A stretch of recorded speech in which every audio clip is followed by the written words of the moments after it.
4 line भूमिका में कवि का कहना हो कैसे। वतन ये हमारा है प्राणों से प्यारा, सवारा सदा वीर तन मन से अपने, सींचा लहू से सिपाही चमन को, पूरा किया भारत माता के सपने। झुकी थी धराई और झुका था गगन, झुकी गंगा जमुना झुका उनका धारा। अरे झुकी थी चंदा और सूरज की किरणें, झुका था वो नभ में चमकता सितारा।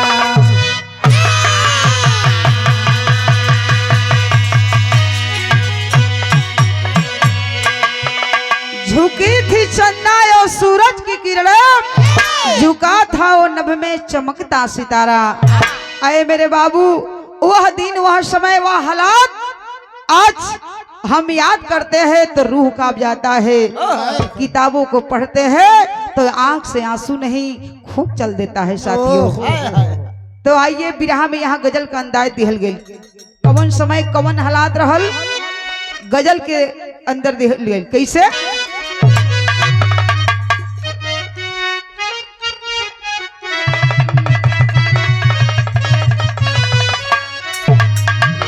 कि तेरे दरी बारिका चल के, हारमोनिया के आवाज और बढ़ाओ भैया तो बढ़ल कि ना कुछ। हेलो तनी सा लजाला भैया, तनी बोलने में बड़ा संकोचेला ना, मांगत में लजाला कम बोले ना, तनी से कम बोलेला। कहना हो कि तेरे दरी बारिका चल के, अरे तेरे दरी बारिका चल के करीना हम भी देखेंगे, तेरे दरी बारिका चल के करीना।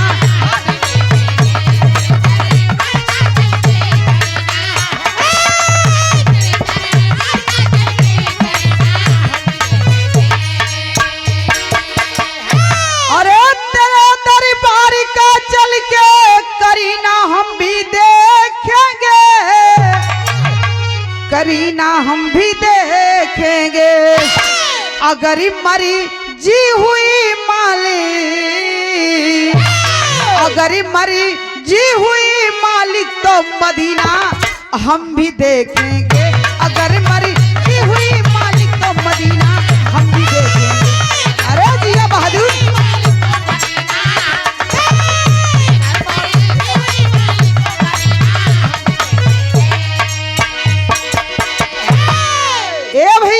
ये दुनिया में सब तो अपने खातिर मरता, अपने खातिर जियता, लेकिन बारे हमारे बाबा साहब भीमराव अम्बेडकर जी जो दूसरों के लिए हम लोगों के लिए लड़े मरे, इस दुनिया को छोड़ करके चल बसे। वही बात है कवि जी भाव में दिलन कैसे।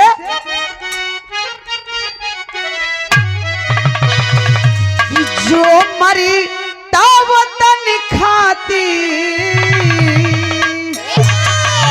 जो मरी तावतन खातिर वही सच्चा सिपाही है, जो मरी तावतन खातिर वही सच्चा सिपाही है, जो मरी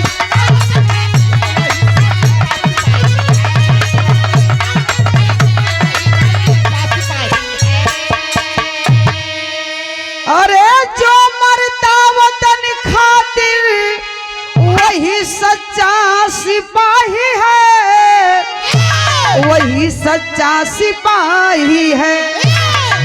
अरे बहा करी हाय बहा करी खून की दरिया, अरे बहा करी खून की दरिया उसे समझा सियाही है, बहा करी खून की दरिया उसे समझा सियाही।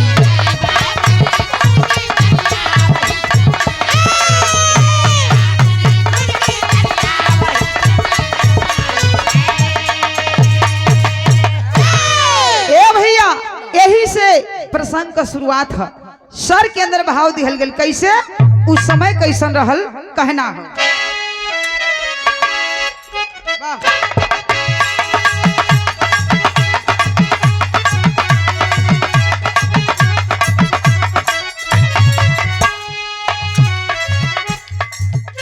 ला ला रे ला ला ला रे ला ला ला रे ला।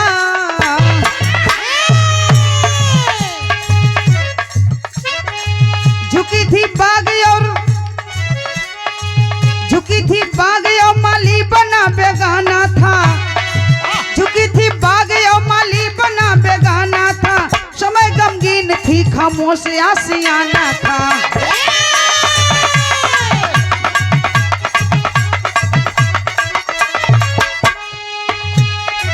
कदम कदम पर ईश्वर देश का पैगाम रहा। कदम कदम पर ईश्वर देश का पैगाम रहा। उस तो नीच को देता बुरा अंजाम रहा।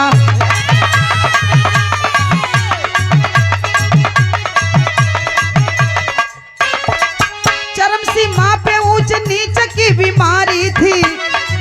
चरम सीमा पे ऊंच नीच की बीमारी थी। गली गली में महामारी की बीमारी थी।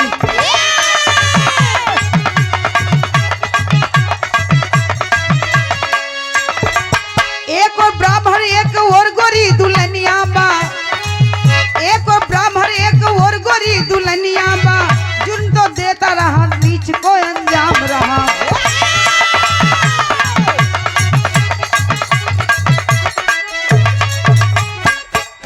ए भैया एक और ब्राह्मण एक और गोरी दुल्हनिया बा।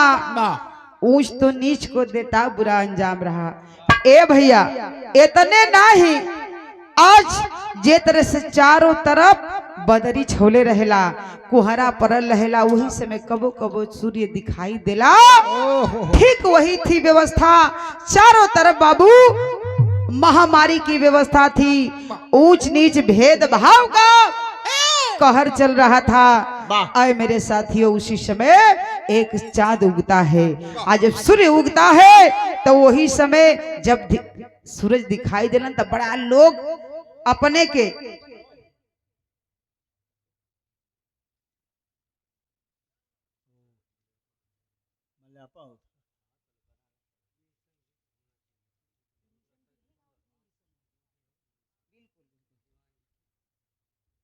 ये देखे दीवान जी, आप साहब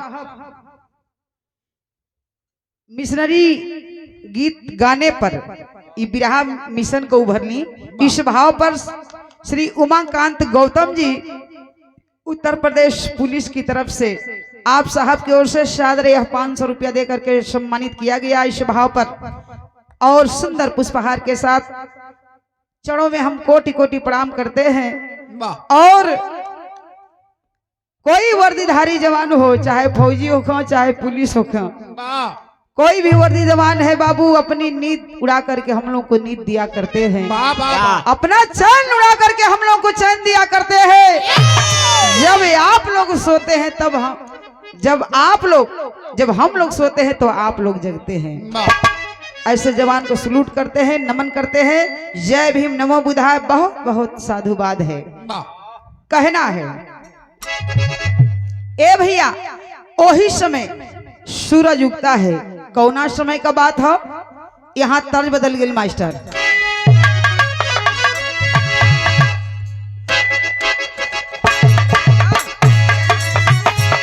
क्या बात है?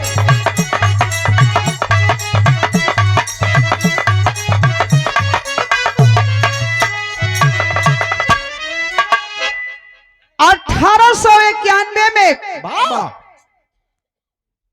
बाबा साहब 14 अप्रैल के दिन बाबा साहब का जन्म होता है। तब कौनो माई बाबू की गोदी में जब लड़का लड़की पैदा हो जाई, हाँ खास तौर से लड़का, तो पूछे के कहा लालन पालन होखे लगल। माई बड़ी खुश बड़ी, बाबू बड़ा खुश हवन।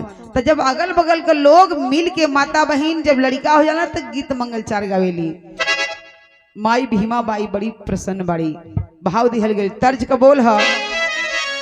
पहले कौनो लड़की के शादी भइलल गौना ना भइलहल, लेटर लिख के लेटर के माध्यम से पठावा दाड़ी, लेटरवा में लिख के दिले बा। तब पहले अब तक देश का मोबाइल हो गया बा, जेके जब चाह तब देखला, लेकिन वो कहलस अपने पति से लिख के लेटर में भेज दिया। तर्ज है कैसे,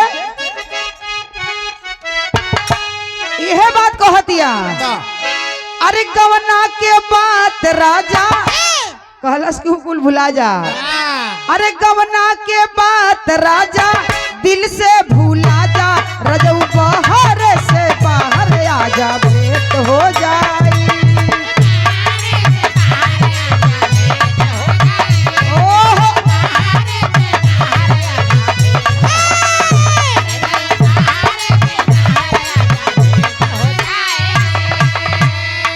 लेकिन जब बाबा साहब का जन्म होता है उस समय का बात है, माता भीमाबाई बड़ी खुश हुई। कहना हो कैसे, बिहसे चमनवाया के, बिहसे चमनवाया के भीमा आंगनवा, खूब करेली जतनवा मनवा धीर धई के।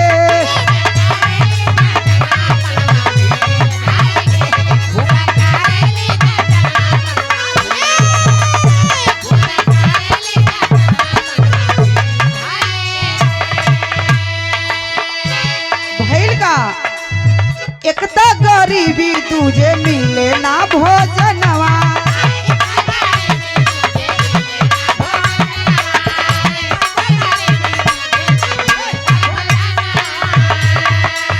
रतिया पहाड़ भैली बाउर लागे दिनवा,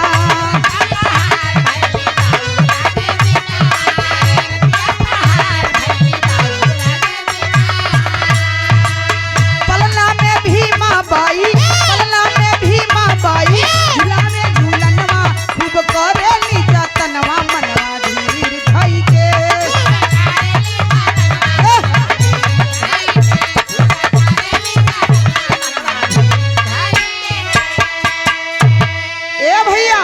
धीरे धीरे हमारे बाबा साहब बढ़े लगलन, माई बाबू के अचरा में पले लगलन।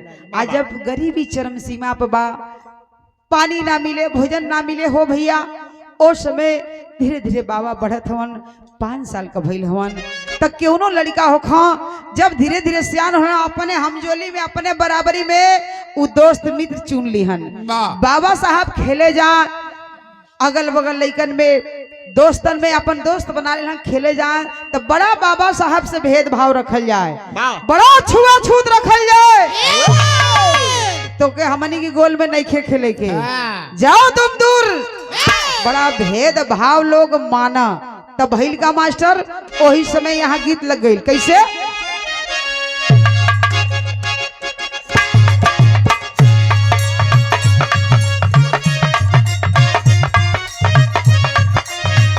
अध्यक्ष साहब, अगर हमारी आवाज आपके कान तक जा रही है तो विजय भैया का कहना है तन से चाय वो पिया दें, अगर व्यवस्था हो जाए तब, नहीं तो अपनी व्यवस्था है, कोई बात नहीं है, घर है अपना, हमनी का मामा भाई यहाँ मामा का कुल व्यवस्था है, कोनो दिक्कत ना है, आप मिल जाए चाहो तो बहुत बढ़िया भी रही, चाहे बर्फ वाला पानी, गरम पानी इनके न रहे, बर्फ वाला, ताकि बेने सुधु। तर्ज का बोल है कैसे, हाई देखा फिल्मी गीत लगल, अरे बा जीवन कुछ दिन पहले बड़ी एक कलाकार गौलन भी या बड़ा प्यार से लोग सुनलन बा, फिल्म तलवार का रहेगी तलाश कहो, कहना हो कैसे, दिल ले गया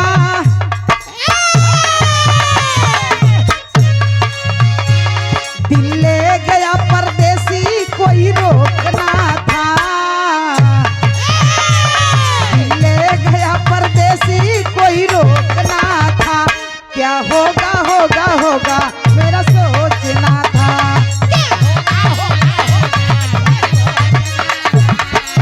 क्या बात है।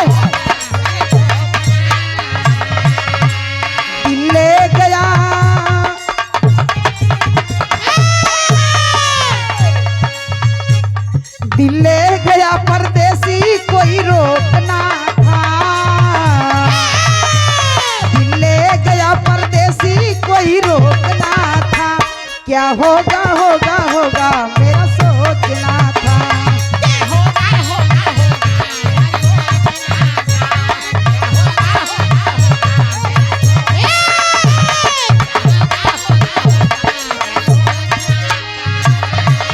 ई तो तरजबा कहाँ हो पौना, लघु शंका कहाँ जात हो? लघु शंका में जात हो। बिरहा में भाव मिलल का बेटा फूले अभी है, बाबू माई बाबा साहब को भीम जी के खिलावत हो समझावत हो, ए बेटवा तनी मेहनत से पढ़ लो, हमार लाल हमार सुगा पढ़ लो, बड़ा आए वाला जिंदगी में तो के कष्ट झेले के बाद वाह वाह वाह। बड़ा कष्ट का सामना करे के है। कैसे समझावत आलो, बेटा फूल अभी है कांटों के संग खेलना है, बेटा फूल अभी है कांटों के संग खेलना है, बेटा पहलो पहलो पढ़ लो कष्ट झेलना है, बेटा पहलो पहलो पढ़ लो कष्ट झेलना है।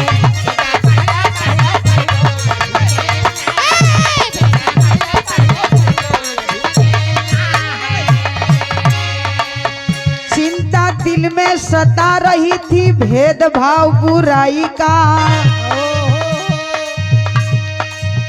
ब्राह्मण का लड़का भीम को मारा समय रहा पढ़ाई का, तुम अछूत का लड़का मेरे संग न खेलना है, तुम अछूत का लड़का मेरे संग न खेलना है, बेटा पहलो पहलो पढ़ लो कष्ट झेलना है, बेटा पहलो पहलो पढ़ लो कष्ट झेलना है।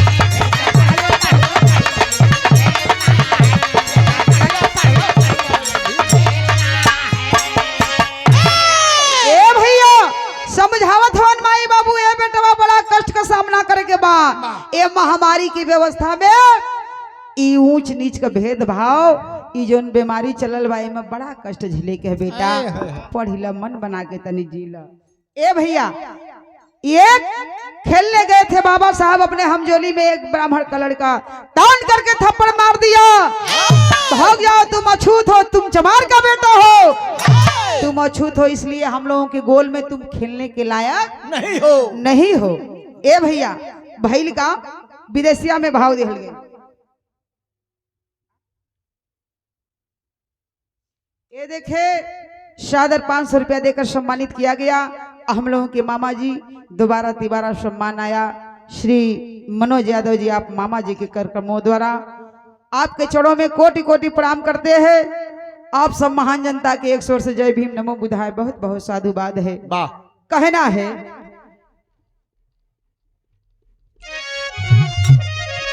हेलो, बड़ी सुंदर बाजा है, वाह। मशीन का तोहरी कोनो जोड़ना है। हाँ, ऐसे बढ़िया घरवा वाली मशीनिया। जैसे तोहरे पापा को गायकी में जोड़ना है वैसे तोहरे बाजा में जोड़ना है भाई। अरे वाह। हेलो देखा था जगह पर ले गया तो फिर वहां से कहीं कम कर दो। हाँ, जगह पर से लाके हटावा मत, वो जगह पर रहेगा। विदेशिया में भाव दिहल गई, वाह। उस समय भइल का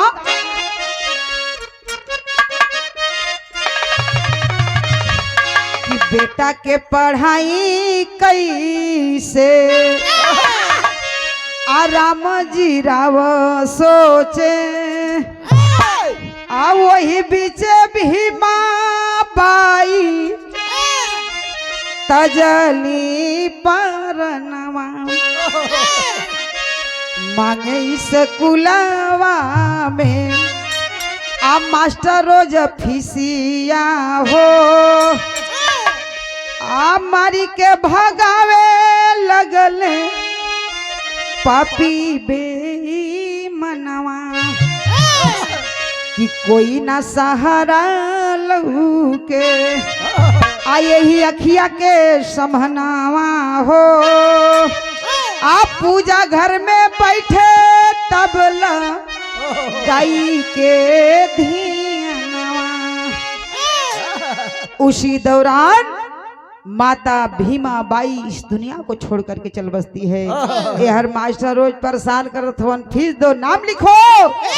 उस तरह भीम को नहीं पढ़ना है। राम जी राव पिताजी एक ठे जाके घर में पूजा वाला घर में ध्यान लगा के शांति से पलथी मार के बैठल हवन। अब का करी, हाथ जोड़ के सोचा तरन भगवान अब हम का करी, हमरे आगे कोनो चारा नइखे दिखाई देत। पिता राम जी राव जाते हैं बाबू, एक बा एक जब पूजा पर से ध्यान हटल, आंख खोलन तो एक ठे परात दिखाई देलस। आ जब परात दिखाई देलस कलन दिमाग में ये बात आइल, ले जाके परात के बेच के बेटवा का भीम जी का फीस जमा कैलन। तब भैल का मास्टर वही समय देखे दिन बीते लगल होत का बा कि राम जी राव के चाचा, अरे राम जी राव के चाचा सन्यासी घर पे आए हैं। अरे बेटा तेरा नाम करेगा, मन ही मन मुस्काए हैं। पिता राम जी राव के चाचा सन्यासी थे, वो वन में रहा करते थे, पूजा पाठ में अपन जिंदगी बितावा। तब राम जी राव के चाचा सन्यासी घर पे आए हैं। अरे बेटा तेरा नाम करेगा, मन ही मन मुस्काए हैं। खूब पढ़ाना इसको तुम, समझावत हमन कि खूब पढ़ाना इसको, तुम कुछ करके दिखलाएगा। अरे बेटा तेरा नाम करेगा, मन ही मन मुस्काए है। कहलन कि लड़का जन खेलत बा, राम जी राव पिताजी से पूछत हवन उनका चाचा, कलन के बाबू जो नहीं लड़का खेलत बा का नाम है, बतावत हवन हमारे बाबू हम भीम हवन। अरे तो सुन ला, ये लड़का का ललाट बतावतिया कि लड़का आगे चल के बहुत बड़ा नाम करिहन, लेकिन ये लड़का के देखभाल सही से होके की चाहिए, शिक्षा ग्रहण करे और करावे की चाहिए सही से, तबे ये लड़का के ललाट बतावत बा कि आगे कुछ ना कुछ होई। भैल का मास्टर कहलन हाथ जोड़ के राम जी राव पिताजी बोलते हैं कि हमारा बेवत नहीं खे, ये लड़का के कैसे अपनी पढ़ाई। देखे बाबू उसी समय वह सन्यासी बताते हैं राम जी राव पिताजी से बतावत हन कि सुना तो के हम एक उपाय बतावत थी, लड़का बहुत बढ़िया से पढ़ ली। का उपाय बतौलन, कहना हो गीत का बोलन।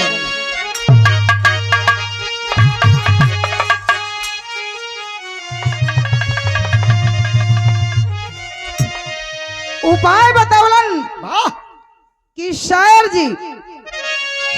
जी बड़ौदा नरेश महाराज वह गरीबों की सुना करते हैं, उनके पास आप लेकर के जाइए भीम जी को, उन्हीं के सामने आप हाथ जोड़ करके विनती करिएगा, वह गरीबों की सुनते हैं, वो जरूर आपकी मदद करेंगे, जरूर आपका सुनेंगे। इतने बात बतौलन, तैयारी कर लेना राम जी राव पिताजी, भीम जी को तैयारी कर लिए, ले करके चलल हुवन। तो जब चलन तो भैल का मास्टर गीत का संकेत है, यह तरज है कौनो मेहरारू का विरह वेदना है, दिल का बात कह तरी तरज है का।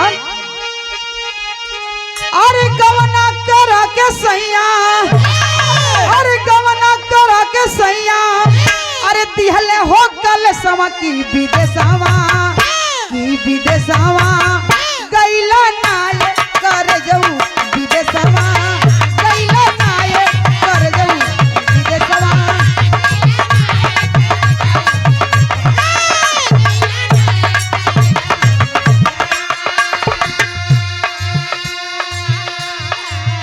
तरज बात छड़ी का आनंद रहल, लेकिन कहानी से ध्यान न हटे। आज पिता राम जी राव बाबा साहब यानी भीम जी को लेकर के चल दिए, आ गए हन कहाँ पहुंचलन, जाके भाव दिहल गई।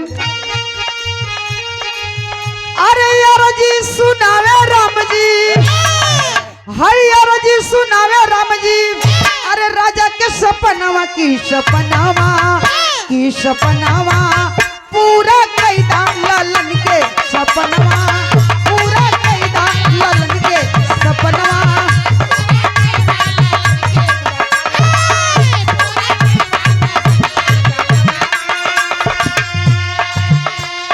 बड़ौदा नरेश शायर जी महाराज के पास जाकर के हाथ जोड़ लिए राम जी राव पिताजी। हमारे बेटवा के मैं सुनता हूँ आप गरीबों की सुना करते हैं, हमारे बेटवा के सहारा दे देती तो हमारे भीम पढ़ लेतन। कोई बात नहीं है भाई। लिखा कि लंदन अमेरिका में भीम के पढ़वले, लंदन अमेरिका में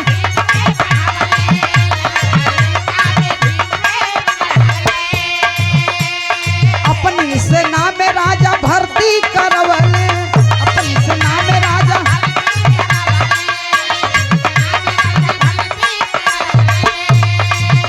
भैल का वही दौरान, अरे वही पीछे रामजी राव, अरे वही पीछे रामजी राव, अरे तजले परनवा की सपनावा, की सपनावा पूरा कैदा ललन के सपनावा, पूरा कैदा ललन के।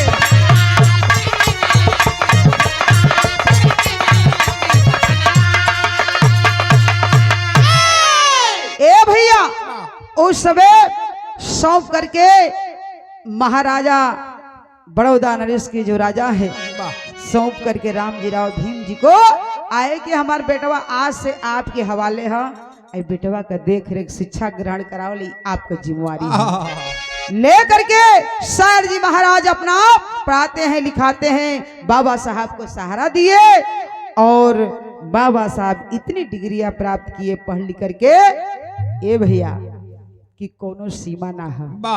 और समय देखे तमाम डिग्री प्राप्त किए बाबा साहब, वही दौरान इधर होत का बा कुछ दिन के बाद इस दुनिया को छोड़ करके चल बसे पिता रामजी राव इस दुनिया को छोड़ करके चल बसे बाबा। हाई देखे माई बाबू का साया दोनों जाने को हट गई। तब हमारे बाबा साहब भीमराव अम्बेडकर जी करते हैं क्या, इधर होत का बा मास्टर भाव दिहल गई।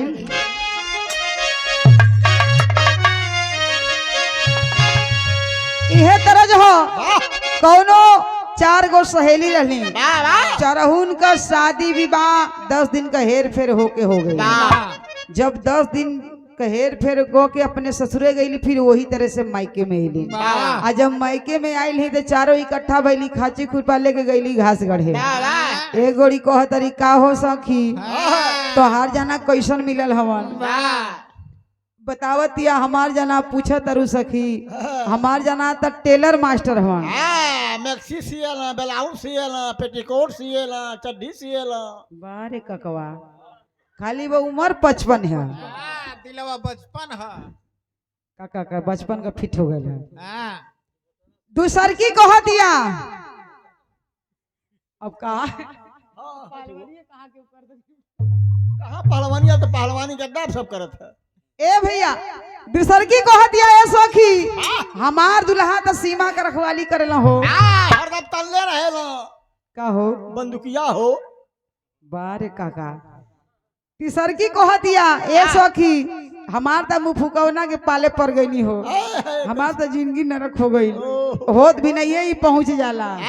भट्ठा पर चल जाला कचिया पिए, ये के कहल जाला कि 10 रुपया का झिल्ली दिन भर हिल्ली केतनो बंद रही है भैया। उ बैक साइड में जैबा लोग हमनी के बिहार में जान लीजिए प्रोग्राम गावे तो ई सुनाई कि बिहार में दारू बंद है, कुछ ना बंद है सब चालू है। आ जब जो विराज शुरू भेल ताग में कुल लोटे पोटे लगे नाचे लगे है, देखला हर मशीनिया पर 5 खोखा दिखाई देला, जो ने धरती पर बंद है तो ई हालत है। आ जब बंद ना रहत वह ना तोरे आना बंद रहला, लेकिन का कह जाए ब्लैक में ना, हाँ ब्लैक में मिलत रहला। आदमी जान जाए आज बाबा साहब के जन्म में उत्सव मनावल जाता है, कौनो चीज पड़ी कौनो पर्व त्योहार पड़ी तो एक दिन पहले ही ब्लैक में लेके धली है। हाँ 10 पेटी धली बेचिया, जहाँ 60 रुपया कराई तहाँ 80 रुपया का बेच दिए। हाँ 90 ले पहुंचा दे। सब्जी ना बिकाई, दूध ना बिका पाई, लेकिन ऊपर माछी बैठे लगत है। हम कहिला ललका ला लेकिन हल्का ला, हल्का ला रम ला लेकिन कम ला। कचियावा वो मोदी सरकार में बंद हो गए, मोदी सरकार में बंद हो गए। कौन दुनिया में हमारे ककवा अरे ना मिला यही मत तेज तू जानते ना हवा जा, तू पिएला हम ना पीला तब जानते। देखो आ तू पी के ना भट्टी पे घूमे नहीं घूम देखे नहीं भटिया कहाँ ए मर्द तो नहीं भट्टी का गिनती वाला जब हमन का रास्ता में चले ली जा हाँ। यहाँ से बिहार कहाँ कहाँ गावत है जा तो भट्टी का गिनती रही कहाँ भट्टी है महुआ के पगवा देखे नहीं। पहले ही लिखल है आपका ध्यान किधर है हाँ, मधुशाला इधर है। जानत हो ए भैया ओश में भइल का कहना हो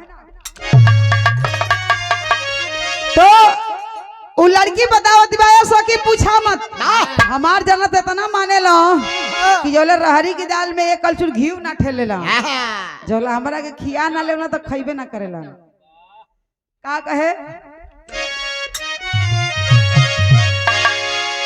कि कहीं हुई है सड़क पर कि कहीं हुई है सड़क पर लखता हुई है कहीं हुई है सड़क पर लखता हुई है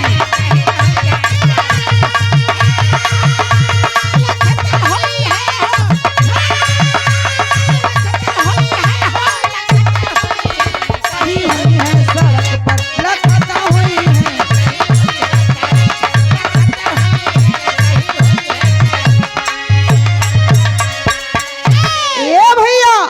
उसी समय इधर भारत छोड़ो आंदोलन जोर शोर पे चलाना शुरू किए के महात्मा गांधी जी आज जब चलावे लगलन तब देखे होत का बा बिरहा में भाव दे गए तने उठा के देता है के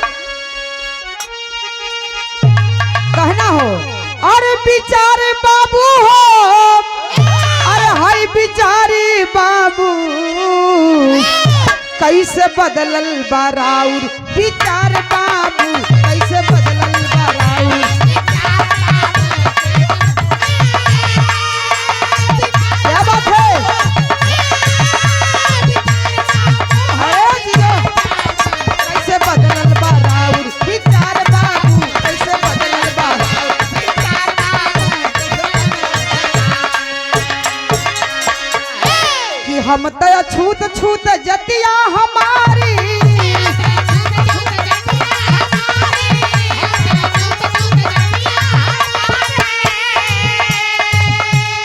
कहवा भूलैला बड़क पर तुम्हारी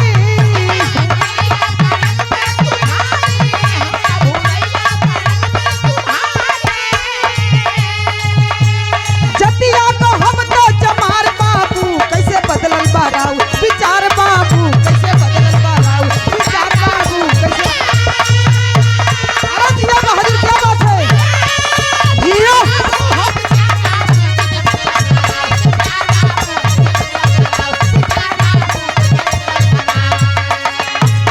ए भैया जोरों पे चलाना शुरू किए भारत छोड़ो आंदोलन गांधी बाबा जब चलावे लगलन शुरू कैलन तब तक इधर लेटर लिख करके बाबा साहब भीमराव अंबेडकर जी को देते हैं लेटर के माध्यम से दोबारा वो बाबा साहब जब लेटर लिखले हवन आ लेटर लिख के पठौलन वही लेटर में लिखलन कि ई आपका व्यवस्था कैसे बदलल है हम तो जात का चमार है छुआछूत भेदभाव ई तू ही लोग कैले हवा तो हम तो जात के चमार है तो कैसे हम हो सकेला हम सम्मिलित ना हो सकीला ए भैया देखे परेशान हो जाते हैं गांधी जी उस समय कैले कहा मास्टर कहना हो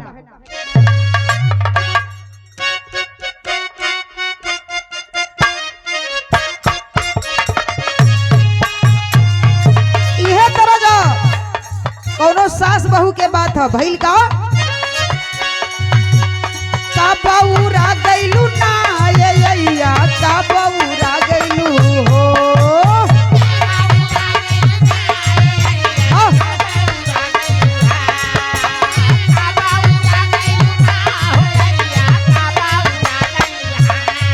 हम तो खुदे रहिला बहू रहिया हम तो खुदे रहिला बहू रहिया अय्या का बउरा गैलू हो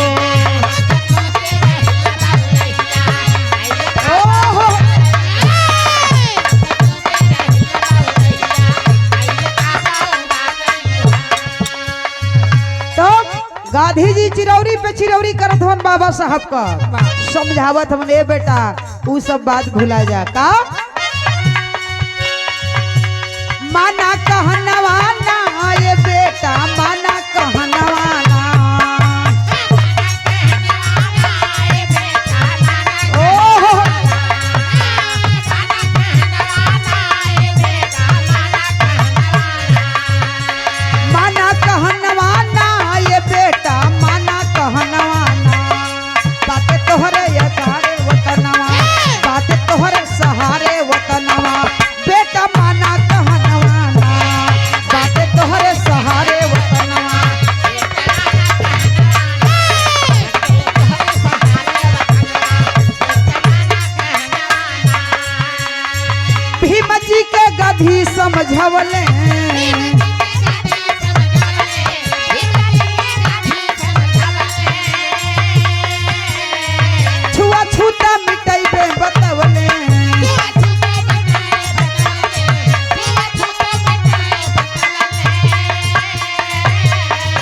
आज पूरा करब हम सपनवा, आज पूरा करब हम सपनवा, बेटा माना कहनवा ना, आज पूरा करब हम सपनवा, बेटा माना कहनवा।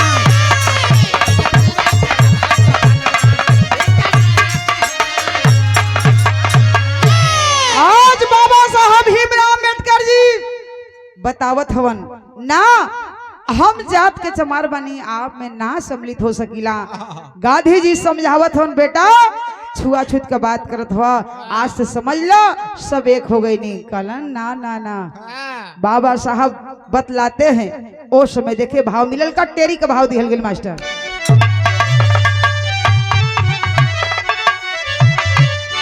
अरे भारत का नैया दलदल में फंसी, यही भैया ये हमारे कवि जी श्री नगीना यादव जी ने लिखा है। अरे वाह। अरे भारत का नैया दलदल में फंसी, कोई के समझ न आवे बनिए के खेवैया, यार खेवैया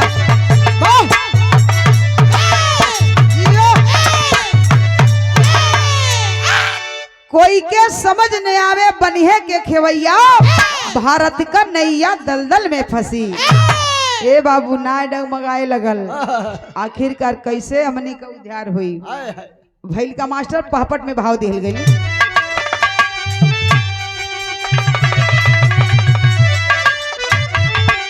अरे भीमराव जब ना मन ले कहनवा माता रोवेली, अरे भीमराव जब ना मन ले कहनवा माता रोवेली, अब पन्ना पन्ना काप गई तै छनवा माता रोवेली।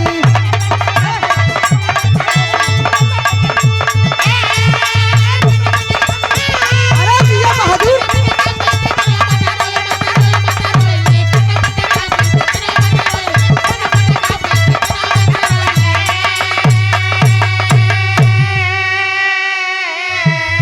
जब ना मनलन बाबा साहब, तब गांधी जी कैलन का कि मरण अनशन पर गांधी बाबा बैठ गए तब जाई हो, कभी ना खाई दाना पाली, अब भले जिंदगी जाई हो। ये हमर गोरा कह दिहले ये लनवा माता रोवेली, अब बना के हमके दे द संविधानवा माता रोवेली। अरे जीजा बछरू ओहो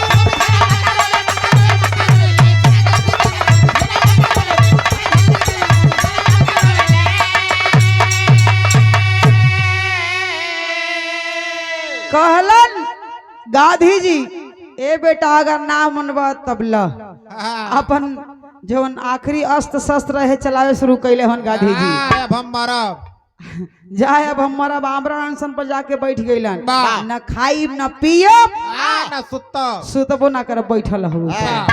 तब धीरे धीरे समय बीत गई, अब लगत है कि मर जाई हन। सांस उल्टा चले लगल। तब उस समय भैल का मास्टर हमेशा हम लोगों को भुलावा दिया गया है। बाबा जिधर लड़का रोवे लगलन झुंझुना थमा दे बना नेपोल लगे हिला ये भैया, तो ओ कुल खातिर दूर करे खातिर शिक्षा सबसे बहुत जरूरी है। बाबा तो शिक्षा के पावे खातिर अब देखते हैं आप लोग कि स्कूल एहू में राजनीति हो गई है। जो ना समय स्कूल ना बंद करके वही समय होत बा। अब बतावा प्राइमरी स्कूल में 5 से ऊपर जब जइबा 6 में जइबा तब अंग्रेजी पढ़ावल शुरू हुई। सही है ना। कॉन्वेंट में पढ़ाईबा, कॉन्वेंट में पढ़ावे के उतना बेवत ना है सबके ना कि 800 900 1000 रुपया महीना फीस दे, गाड़ी से भेजे लइकन के। भले से 100 रुपया का फी गई। उम्र से ज्यादा लइकन के कॉपी किताब गजा जात बा। हाँ। उ लइका उठावत बा, टिफिन बा, उम्र से बोतल बा, उम्र से इतना कॉपी बा, फिर किताब बा। अब यही पर लदात बा, उ लइका निवल जात बा, जा थक जात बा। बचपनवा में गोर देह टूट जाते तो जवानी में क्या हुई। पढ़ले हवा आई जरी सुतल वक्त हो कितना ले पढ़ले हो। डिग्री दिखाई तो है डिग्री कभी जी। अब आप है तो हम कुछ कहत नहीं सर्टिफिकेट उनके दिखा दा दिखा दे पगला के जाओ। मारो सीट सर्टिफिकेट दूर दिखावा दिखा दे मूर्छा खा के और गिर जाला। सरदिया बाद में दिखाइए। आई देख लेडीज भैया सुत गेला, देखबा वो सास उस्टन पे भी चलत है। नहीं पटवा तनी एरर होता नलिया चलत है धीरे धीरे। ए भैया त ई व्यवस्था बा ओ समय पहले का हमन कहना हो।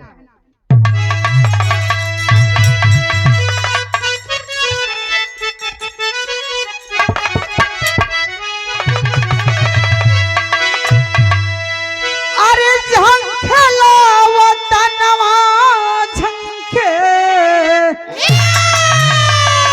हाय धरती गगनवा गोरे पापी ज कैले जब आई के एला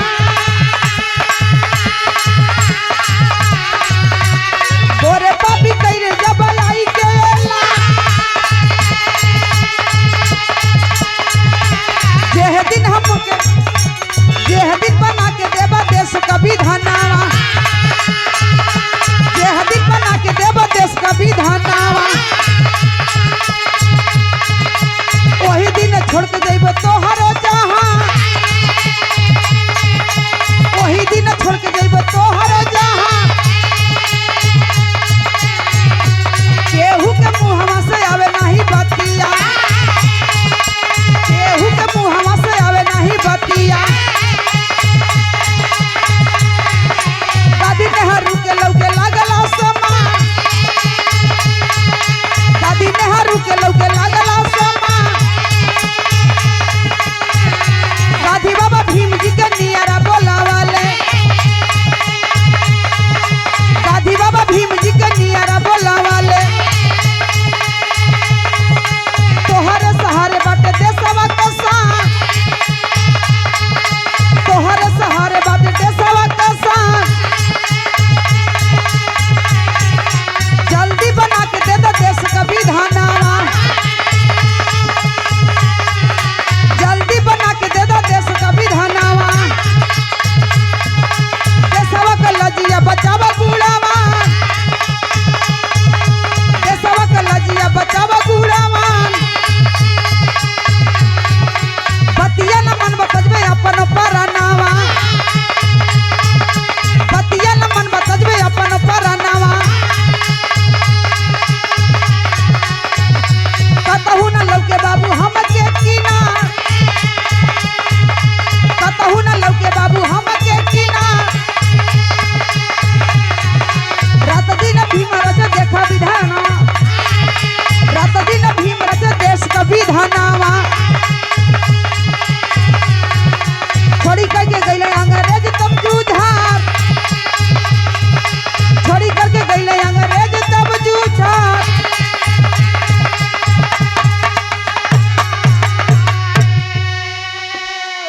भैया हो उस समय जब बाबा साहब नहीं मानते हैं हम साथ नहीं आएंगे वही समय बाबू प्रण कर लिए गांधी जी अब हम मर जाई अब जियम ना बेटवा गांधी नेहरू मैं सब लोग मिल के हाथ जोड़लन ए बेटा आ जा तो के यह दिक्कत बना हाँ। उस समय देखे बाबा साहब हमारे कहे कि इस ऊंच नीच की बीमारी में भेदभाव में छुआछूत की बीमारी में हम एक नहीं रहेंगे हमारा चमरिस्तान अलग कर दीजिए कहलन गांधी नेहरू सोच गईलन ए भैया गांधी जी कहलन कि ए बेटवा चमरिस्तान का अलग करवा हमनी को सब जानी एक बानी जा वही समय अंग्रेज ऐलान कर दिए कोई देश का विधान हमें बना करके नक्शा बना करके दे दे संविधान लिख करके उसी दिन से हम लोग देश की चाबी दे करके चले जाएंगे अपने देश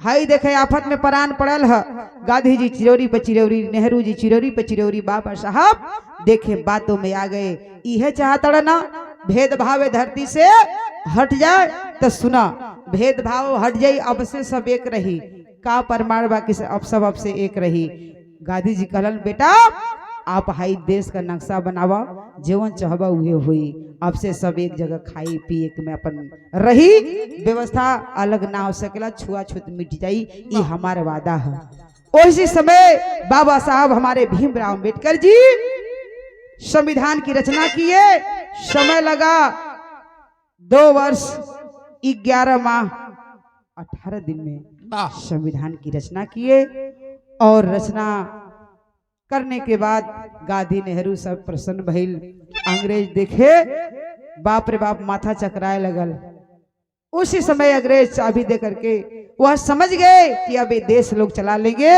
उसी समय दे करके बाबू वहां से वापस चले गए लंदन। गोरे अपने व्यवस्था में चले गए। इधर गांधी जी कहलन कि बेटवा यह चाहत हुआ सब केहू रही ना, हम सबसे अब सब लोग एक रही, चमिस्तान अलग लगे का करवा। बाबा साहब हमारे दिमाग लगाए थे बाबू, लेकिन आज ये सब वहू से दुगरा दिमाग लगा दे रहे।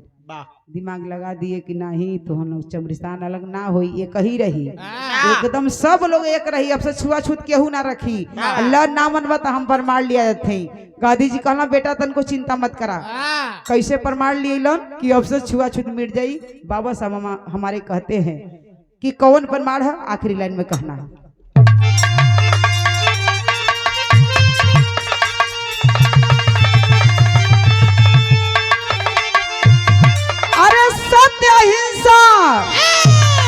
सत्य हिंसा गांधी का बचावला पगड़ी, तोह के पूजी हिंदुस्तानवा भारत के नगरी।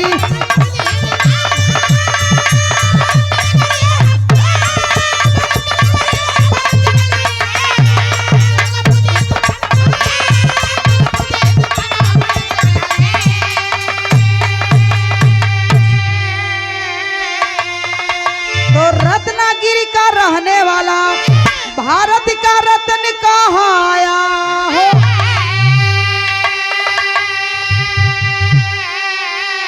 आज संविधान की रचना करके नव तिरंगा लहराया हो।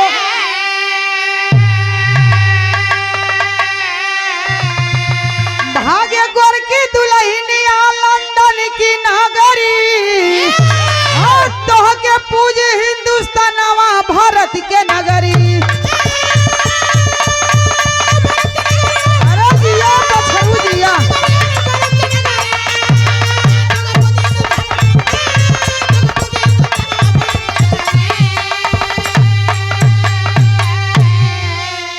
तो मगन हुए गांधी नेहरू, भाई मगन हुए गांधी नेहरू, भीम जी को गले लगाए हो। आज छुआछूत को खत्म करेंगे, कसम सभी लोग खाए हो।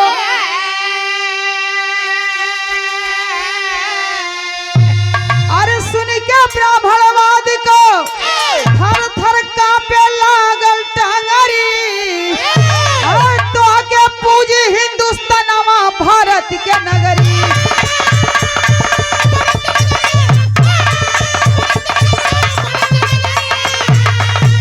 अरे जिया बहादुर।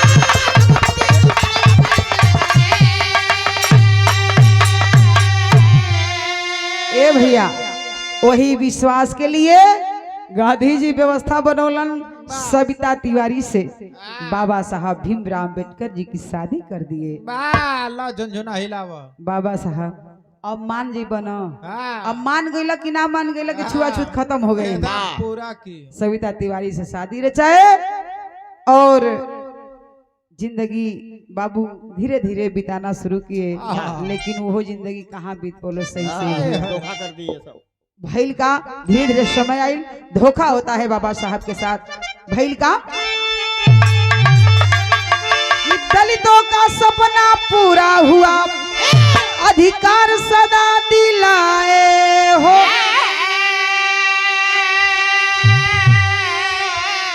आज 6 दिसंबर सन 56 को सुगना छोड़ी पर आए।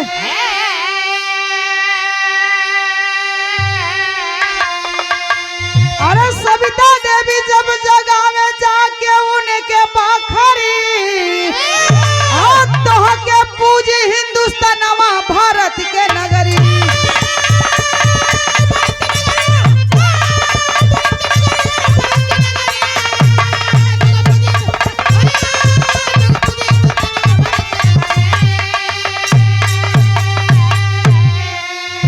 अंतोगतवा होता है बाबू। एक दिन समय आया, हमारे बाबा साहब भीमराव अम्बेडकर जी इस दुनिया को छोड़ करके चल बसे 6 दिसंबर सन 56 को। तो आदमी की कीर्ति अमर होती है बाबू, गुण गाया जाता है, न कि रूप रंग चेहरा। ऐसे लोग जानन जरा ना, आदमी को कीर्ति गावल जाला कि फलाने रहन तो कैसे रहन। आज देखने को मिलता है, प्रमाण है कि आज करनी कथनी बाबा साहब भीमराव अम्बेडकर जी की गाई जाती है कि हमारे बाबा साहब कितने महान थे बाबू, और कितने मुद्दत के बाद हम लोग के यह व्यवस्था, यह कुर्सी मिली है कि शांति से दो शब्द हम लोग गा रहे हैं और आप लोग दो शब्द सुन रहे हैं। ये हमारे भारत रत्न बाबा साहब भीमराव अम्बेडकर जी की देन है। तो यही कहानी गंध हुआ। सबको एक शोर से जय भीम नमो बुधाय बहुत बहुत साधुवाद करते हैं। और हमारे गाने के अंतिम लाइन में कहेंगे, कुसुम पराग स्वामी जदू गुरुदेव पूज हमारे,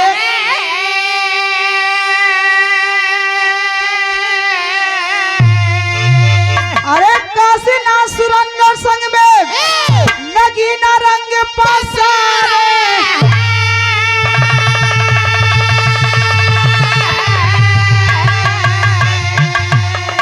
अरे भारत कन्हैया दलदल में फंसी, ए भैया भारत कन्हैया दलदल में फंसी, करिश्मा राम नगीना दहीने बाटी